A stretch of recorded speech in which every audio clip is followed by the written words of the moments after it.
You may have heard recently of Train to Busan, a Korean zombie film that, you guessed it, is set on a train heading to Busan in South Korea. What you may not have realised, even though it is getting tons of praise, is just how good this film is.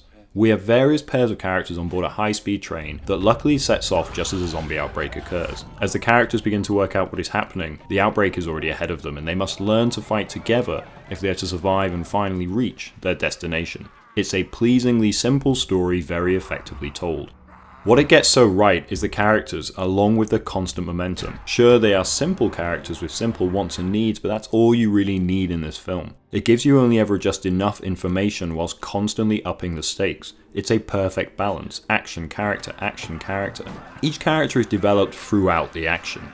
At the start, they are selfish, but as time goes on, we see them act more and more selflessly, forging new relationships whilst gaining a fresh respect for old ones. We're not told it, we're shown it. There's not a moment that the action feels there simply for spectacle, and though out of context this might not seem particularly spectacular, I can promise you that when seen within the entire film, there are a few action film moments that you'll find more genuinely affecting. It's not high art, but if you let yourself go with it, you'll be completely taken along for one hell of a ride. The action always means something, and that's the key to Train to Busan, and something more filmmakers should consider with their own action sequences. This might look like you just want them to succeed because it's a pregnant woman and a child, but it's honestly because they are so well played by the actors, and you've seen them go through so much and grow together, the last one being the most important.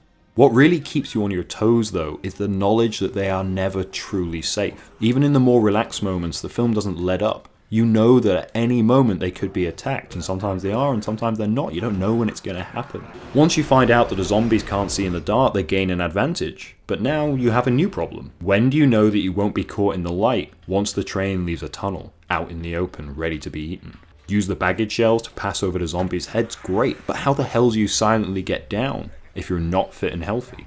You need to move to another train? What if there's one coming the opposite way? The stakes are constantly raised. A simple thing I quite like too is that though this is a mature rated zombie film, it's actually not that gory at all.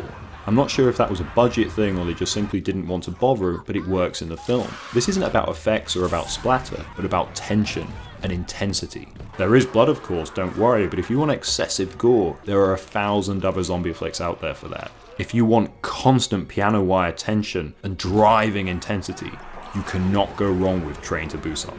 I can't really downplay this when I say it's honestly one of the single best zombie and action horror films I've seen for a long time. Clearly much lower in budget than other blockbusters of last year. I honestly can't think of a more lean, focused and satisfying action film than this. Think of it as a smaller story within the World War Z universe if you want an idea of the sort of tone they are going for, but that would be to ignore just how much more effective this film was in everything from story and tonal balance to simply its action set pieces and the constant tension throughout. I really love this movie. You might not like it as much as I did, but I really liked it. I loved the people in it. I hated the villains, whilst a small part of me understood the panicked reasoning they had.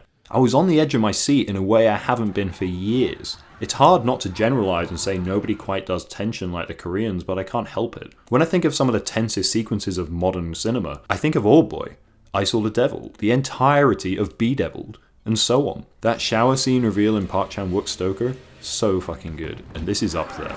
Train to Busan is a brilliant addition to the numerous classic Korean action thrillers, but to label it as such is reductive. This is simply one of the best action horror films in years, regardless of country of origin. It pulls off a hell of a job, balancing terrifying horror, breathless action, and intense but earned melodrama. It is a wonderfully emotional human tale that is yet as entertaining as any big blockbuster you could hope to see. There is gonna be a remake of this thing, and I would be shocked if it's anywhere near as good.